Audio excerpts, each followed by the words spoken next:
सर्दी बहुत हो रही है, ठंडक बहुत लगती है, खांसी आती है, आपको जुकाम हो गया है, आप क्या करें ऐसा जो आपको जुकाम दूर हो जाए?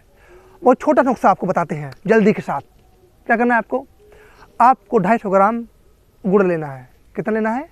250 ग्राम गुड़ और 100 ग्राम अदरक को छील लीजिए, मिक्सी में पीस लीजिए, पेस्ट बना लीजिए और गुड़ डाल दीजिए, उसको पका लीजिए गैस पे और को गोली बना के खाते जाएंगे, आपकी सर्दी खांसी दूर हो जाएगी। जय श्री राम।